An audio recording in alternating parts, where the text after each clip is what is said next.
Welcome everyone to another week of Ramban ala Parsha. This week we have the schus of reading Parshas Mishpatim, and I can't help but point out the following. I don't know if it's a joke or not, but people often say Parshas Mishpatim is where Shnai Mikra goes to die, meaning until Parshas Mishpatim it's all narrative, you can follow the story well, and then Parshas Mishpatim is like, Baba Metzia breaks out, and Baba Basra breaks out, and Baba Kama breaks out, and you lose the flow. So I want to first focus on the fact that there's no reason to lose the flow, because there is a flow, and there is an order of parashios, and we don't really pay attention to it. Obviously, the vav of ve'ela mishpatim should tip us off to the fact that it's a continuation. But if we don't have the vav, we have the Ramban. Let's start the parsha. Ve'ela mishpatim asher tasim lifnehem, and this is immediately after the story in Parshas Yisro, which basically ends the Aseres HaDibros. Okay, so the Ramban basically wants to know, okay, why would it be that Parshas Mishpatim begins, Ki tikne Eved Ivri sheish shamim ya'avod uvashivi'it yetzeh lachavshi chinam. What's so important about Eved Ivri that it becomes the first mitzvah Torah? The first mitzvah Torah, after Aseres HaDibros. So says the Ramban, very beginning of our Parsha, Ki ratza lahaktim lahem hamishpatim. Says the Ramban, the most important thing is mishpatim, meaning not mishpatim in the context, I don't think at least, of mitzvahs we understand, but these are mitzvahs we understand. Interpersonal relationships, monetary relationships. This is what our society is based on. Ki ka'asher haya ba'aseret hadibrot, hadibur harishon b'yidiyat HaShem. The first of the aseret hadibros is Anochi HaShem. V'hasheni be'isur avodas gilulim. And the second was Lo yelach Elohim achrim al panai, etc., etc. Chazar v'tziva el Moshe, ko tomar el Benei Israel, atem ri'item ki min hashamayim dibarti imachem. Right? The continuation of the psukim after the Aseres HaDibros starts with, you saw that I spoke to you from Shamayim. Shetazhirem ata od sheitnu libam lema shera'u v'yizaher b'mitzvot ha'ela shitzivitim. This is a continuation of Maimad Har Sinai. HaKadosh Baruch Hu said after Maimad Har Sinai, Atem ri'item ki min hashamayim dibarti imachem Elohei chesed Elohei zav, right? And now ve'ela mishpatim is just a continuation of that. Forget that there was a parsha break between Yisro and Mishpatim, and just keep reading. Ki atem ri'item kineged dibur anochi v'lo tasuniti. These are all amplification or expansions of Aseres HaDibros. Kineged lo yelacha lahashlim inyan avodat gilulim. Okay, so now what's ve'ela mishpatim supposed to complete? So he says ve'ela mishpatim kineged lo tachmod. The last of the dibros is lo tachmod, don't covet, don't be jealous. How does it work? Ki im lo yeda ha'adam mishpat habayito hasadeh u'sha'ar hamamon yachshov shu shalo. A person who doesn't know about personal property. He doesn't know that what's yours is yours and what's mine is mine. And the fact that I want what's yours doesn't allow me to take it. That's a problem. Shelo yachmedu v'yikachu la'atzmo. Yes, you got a new Ferrari. And yes, I'm jealous of you. But so what? The jealousy is a problem. Lefikach amar tasim lifnehem. Mishpatim yisharim yanhigu otam beinehem. These are mishpatim that we should establish amongst ourselves, because we're not going to be able to live together if we don't have these mishpatim. V'lo yachmedu ma she'eino shelahem min hadin. And no one will covet and no one will be jealous of things that don't belong to them. Now, that's a difficult standard to live by. It really is. But if you know that it's asur, even if you have the urge, you'll suppress the urge. Right? There's a whole discussion about lo sachmod and lo titaveh, and is there an isser to desire even if you don't take action on it? But I've always thought to myself, even if there's an isser, to desire, and even if you can't control your desire, God forbid, the fact that it's asur will stop you. The fact that it's a mishpat, ve'ela mishpatim, the fact that there's personal property in the Torah, that will stop you. V'chein amru b'medrash rabbah, kol Torah kula tuluya b'mishpat. right? All of the Torah is contingent on Mishpatim. Again, not Mishpatim of mitzvahs that I understand, but Mishpatim, societal norms and responsibilities that we have for each other, and personal property, etc., etc. Therefore, the dinim come immediately after Aseret Hadibros, because they're really, really important. V'chein yifaresh be'ela hamishpatim, hamishpat ba'avodat gilulim u'b'kibud ha'av v'haretzicha v'haniyuf hanizkarim ba'aseret hadibrot. Says the Ramban, when you look at Mishpatim, when you look at certainly the first Aliyah in Mishpatim, they all go back. All the psukim remind us of things that happened in Aseret Hadibros. Makeh ish v'meit mot yumat, v'chi yazid ashrei lahago be'arma u'makeh aviv v'imo. These are uvegonei v'ishu mecharo. These are all issues that came up in Aseret Hadibros. V'darshu lifnehem v'lo lifnei Kanaaniyim. And the drasha is lifnehem v'lo lifnei Kanaaniyim, right? Even if Goyim would rule the same way, we're supposed to understand civil law as being mitzvahs haTorah. Okay? Mipnei shayara'u lomar ish tasim lahem kimo shamar sham sam lo chok u'mishpat. Didn't have to be tasim lifnehem. V'amar lifnehem shehem yihiyu hadayanim. Jews have to be the judges. Ki ala shofet yavi ala shon azeh v'amdu shnei ha'anashim asher Elohem hariv lifnei HaShem lifnei ha'kohanim v'hashoftim ad amdo lifnei ha'ideh la'mishpat lifnei kol yodei das vadin. They have to be Jews and they have to be Talmidei Chachamim. Now, I'm skipping a little bit. The last lines of this Ramban. Va'af al pi shizkiru Chachamim shtei akitot ha'ela ke'achat, that they have to be mumchim and they have to be Jews. Yesh hafresh beinehem. There's a big difference, and I think this is significant for us. She'im ratzu shnei baalei hadin lavo lifnei ha'hedyotot. If me and the other litigant agree, the judge, he's not the biggest Talmid Chacham, but we're going to accept, he seems like a nice guy, we're going to accept his judgment. Shebi Yisrael mutarhu. If he's a Jew, that's fine. Ubidikeblei ileu dino din. And once we accept it, whatever his judgment is, becomes the judgment. Aval lifnei haknaanim asurim heim lavo lefanav sheyidon lahem beinehem laolam va'afilu hayu dinehem kidinenu ba'oto inyan. But you can't go to a Gentile judge, even if the answer is going to be exactly what the Torah wants the answer to be. Because, hints the Ramban, but it's significant for us, the Mishpatim, civil law, it's not civil law. It's Dinei HaTorah. It's like Kibud Avayim. It's like Avodah Zarah. It's like Shabbos. It's exactly like that. It happens to be, we think of it as being common sense, and we think of it as being the laws that we would institute even had we not been given the Torah, and that may be the case. But L'maisa, the Torah is emphasizing here, Asher Tasim Lifneihem, that this is a continuation of Aseret Hadibros, that even the judges have to be Jewish, even if they would rule differently, even if they would rule exactly the same, they have to be Jewish, because it's a continuation of Aseret Hadibros. And once civil law becomes Dinei HaTorah, even the term civil law, I guess, is offensive in this context. It's the Dinei HaTorah, just like every other Din HaTorah, just like Dal V'Hei, just like Kefel. The answer is, it's a Din HaTorah, it's a continuation of Maimon Har Sinai. There's no separation between halachos and common sense, between halachos and, this is what we need for society to exist. Says the Ramban, it's a continuation of Lo Sachmod.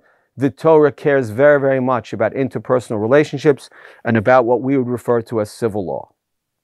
Okay, now, how does this fit in with the second pasuk of the parsha? Ki tikne Eved Ivri, sheish shanim ya'avod, uvashivi'it yetzeh la chavshi chinam. Says the Ramban. Hitchil ha-mishpat harishon be'Eved Ivri. Why? Mipnei sheyesh b'shiluach ha'eved b'shana hashvi'it, Zecher li'tziat Mitzrayim hanizkar b'dibur harishon.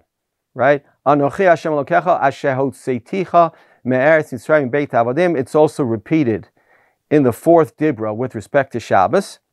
Says the Ramban, Well, sending an Eved Ivri out in Shemitah reminds us of Yetzias Mitzrayim. Kimo shamar bo, v'zacharta ki Eved hayisa b'eretz Mitzrayim, v'yiftecha Hashem Elokecha al kein anochi mitzavcha et hadavar hazeh hayom. V'yesh ba'od zecher l'maaseh b'reshit kishabat. Ki hashana hashvi'it la'avod shabaton mimelacha adonav ki yom hashvi'i. V'yesh ba'od shvi'i b'shanim shehu hayovel. Ki hashvi'i nivchar b'yamim u'v'shanim u'v'shmitot. Says the Ramban, there's a bunch of sevens here, right? When we let a slave go in the 7th year, it reminds us of Shabbos. It reminds us of Shemitah, which is 7 times 7. The 50th year is the year after 7 times 7. V'hakol li'inyan echad, v'hu sod yimot ha'olam shemi breshit ad vayechulu. All this reminds us, and here maybe we don't fully understand, but all this reminds us of creation of the world, right? Why was the world created in 7 days? As far as I know, there is no explanation. 7 days is arbitrary. I mean, obviously there is a reason, but HaKadosh Baruch Hu could have created the world in 6 days, and he could have created the world in 8 days.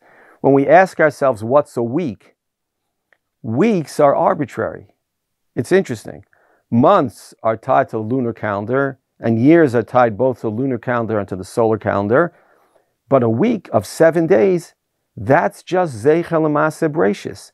And all sevens are Zeichel L'Maaseh Bereishis in a way that, took over the world, even though at some point in the Middle Ages, I think France went to a 10-day week. But that didn't work out. And the answer is 7 days is the standard unit of measurement of a week, of the smallest cycle. There is no natural correspondent to that. It's just Maaseh Bereishis. Even atheists have 7-day weeks, and if you ask them, well, I guess they wouldn't answer this, but the answer is because God created the world in 7 days. V'lachein ha-mitzvah hazot re'uya lahaktim ota shehi nichbedet ma'od. So this becomes a really, really significant mitzvah for us. Romezet dvarim gidolim b'maaseh bereshit. It reminds us, it hints at really great things in creation of the world. Ulekach ichmir bahanavi ma'od. Right? Shemitah and Yovel and letting slaves go is a big deal in the Nevi'im. V'amar anochi karati brit et avotechem miketz sheva shanim tishlechu ish et avdo v'ish et shifchato v'gazar ba'avera hagalut kasher tigzar haTorah galut al shmitat haaretz. Right? Just like we know that HaKadosh Baruch Hu kicks us out of this land because we didn't keep Shemitah. What's so significant about Shemitah? Shemitah is the Shabbos of the land. So too, if we don't let slaves go in Shemitah, we're upsetting a fundamental tenet of Judaism. V'ka'asher hishlim mishpat ha-mitzvah hazot b'avdei ha'ivrim. And after the Torah finished this din with respect to Eved Ivri, heichel b'mishpat lo tirtzach sheyah chamura. It goes on to lo tirtzach, which is obviously from Aseret HaDibros, u'b'kivod ha'avot, u'b'lo tignov, v'chazal mishpat makeh ish b'li she'amut ba, v'acharei kein lirtzichat ha'eved shehi chamura mimitat holadot, v'acharei kein le'evrei Yisraelim v'ha'avodim, v'acharei kein l'nizkei ha'behemot b'mita, v'chol ha'parshiot b'sidur u'v'kavana nechona.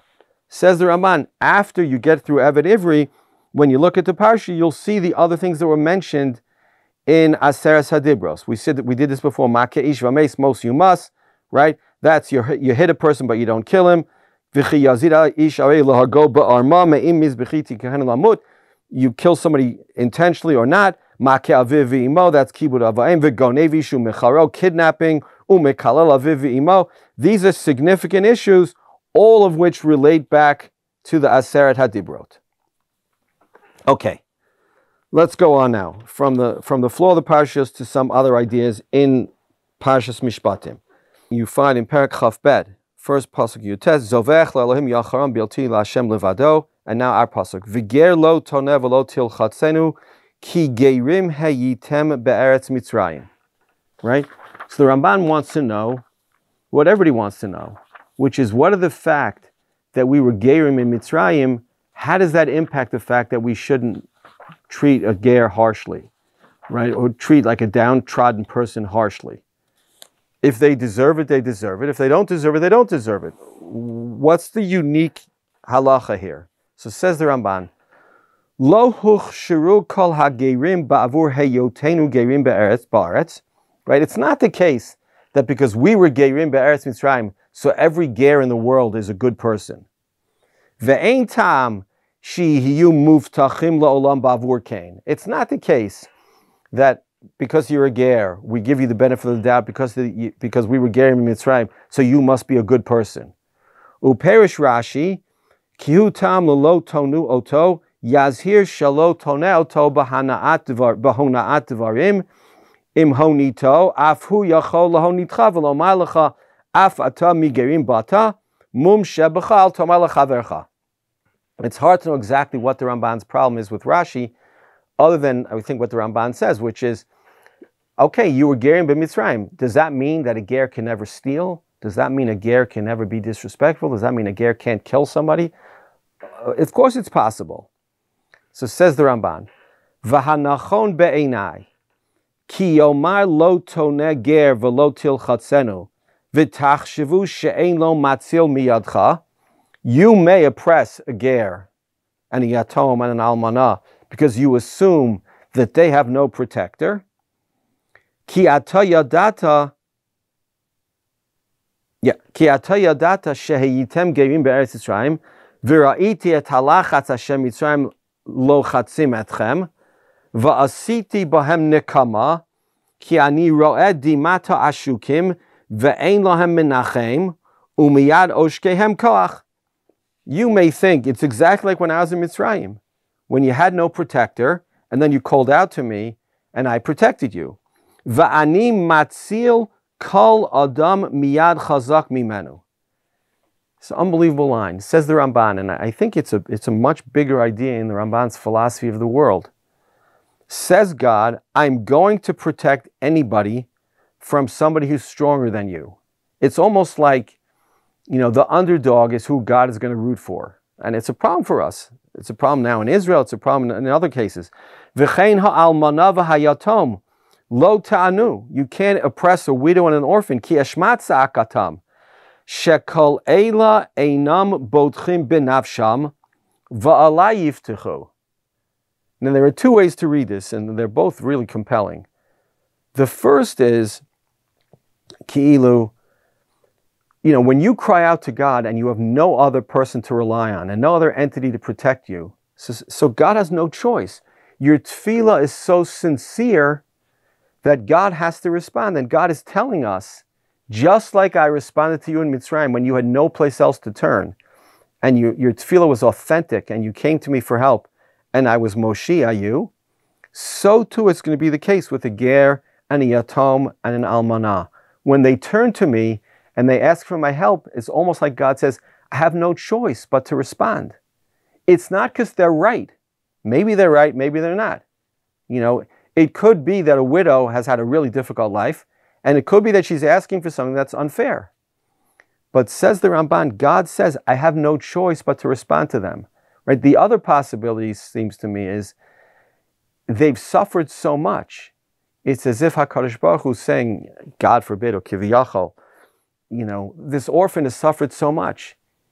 Cut him some slack. This widow has all suffered so much. This ger, this stranger has suffered so much. And maybe it's HaKadosh Baruch Hu's fault, kiviyachol.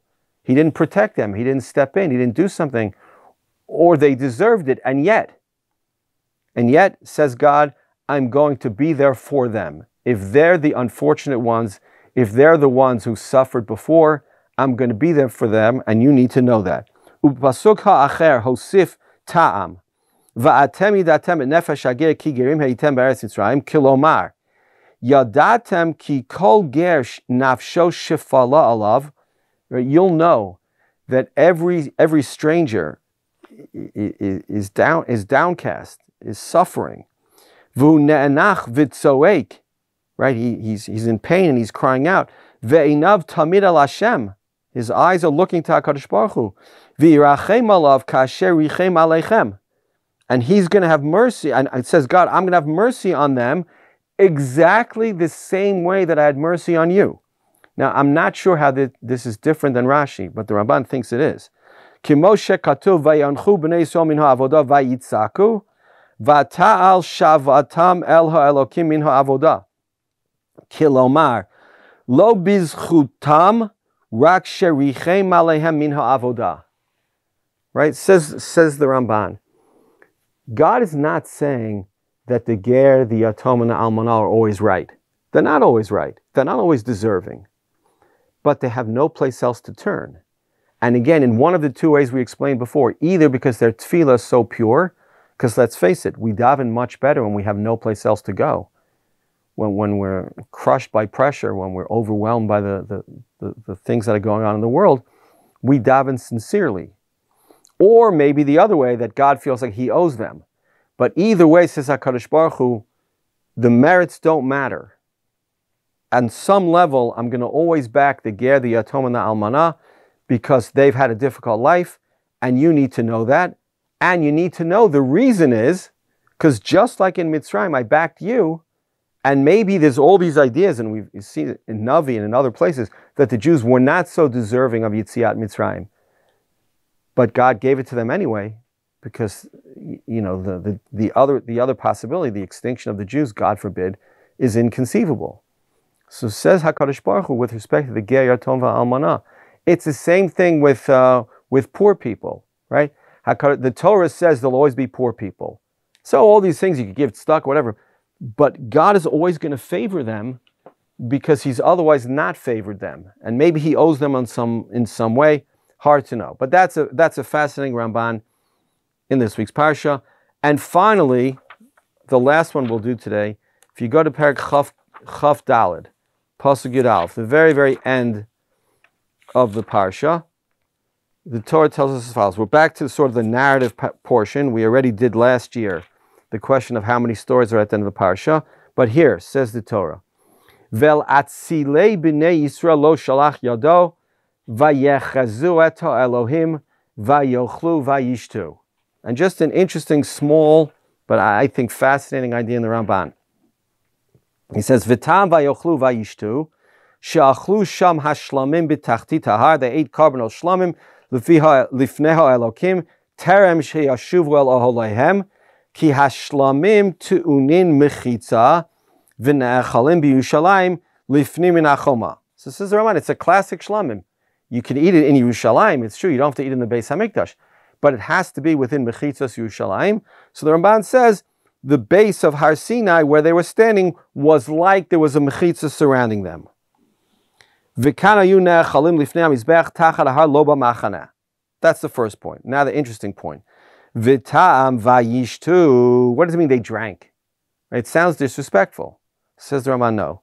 She'asu simcha v'yom tov ki kein chova lismach b'kabalat haTorah. This isn't just a small thing. We just got the Torah. Says the Ramban, these people are celebrating. It sounds disrespectful, but it's not. They're celebrating Kabbalas HaTorah. It's Simchas Torah for them. It's Shavuos. It's all these things together. Kashet tzivam bichtavam kol divrei HaTorah al ha'avanim v'zavachta shlamim v'achalta sham v'samachta lifnei Hashem Elokecha. When we wrote the whole Torah, right, when we came into Eretz Yisrael, we had to celebrate.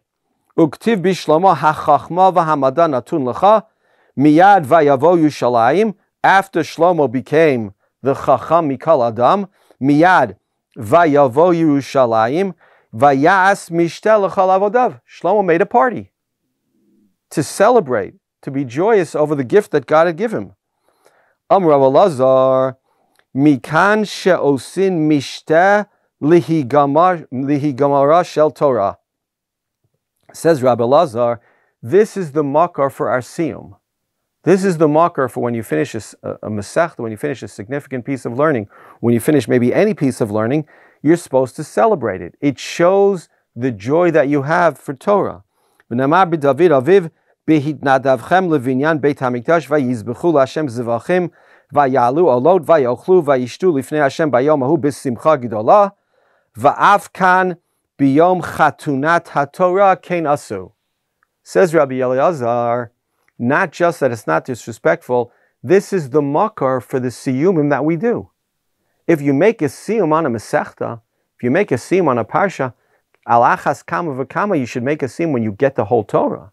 And that's what happens. So vayochlu vayishtu, not just that it's not disrespectful, it's appropriate behavior. We're supposed to celebrate, we're supposed to be joyous when HaKadosh Baruch Hu gives us the Torah, v'kachava, and kach also, God willing, will be in the future. Okay, that's it for this week. Shabbat Shalom, and God willing, see you next week.